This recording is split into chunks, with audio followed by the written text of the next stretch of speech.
ଫୁଲମଣି ଭାଇଙ୍କ ଉପରେ ଗୋଟିଏ ପଦ କହିବାକୁ ଚାହୁଁଛି।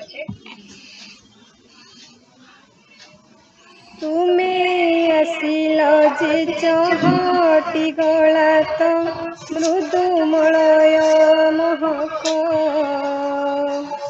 ମୌସୁମୀ ଛୁଇଁ ଯାଉଛି ମନକୁ ଦେଇ ନୂତନ ପୁଳକ ଧନୁର ଅଳପନା ଅଙ୍କା ଆଜି ଏ ଦିବ୍ୟ ଗଗନେ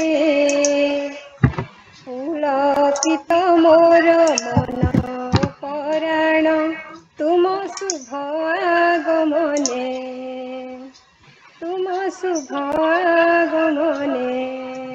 ପ୍ରଣାମ ଭାଇ, କହୁଥିଲେ କ୍ଷମା କରିବେ। ଯାହା ସୁନ୍ଦର ଲେଖିଛନ୍ତି। ବର୍ତ୍ତମାନ ମୋର କବିତାକୁ ତ ଆବୃତ୍ତି କରିବା କଥା, କିନ୍ତୁ ମୁଁ ତାକୁ ଟିକେ ସ୍ୱର ଦେଇ ଗାଇବି। କବିତାର ଶୀର୍ଷକ ଜାଗରରେ ତୁମ ପାଇଁ ହେବି ଉଜାଗର ମନୋବାଞ୍ଛା ପୂର୍ଣ୍ଣ କର ହେ ଭୋଳା ଶଙ୍କର।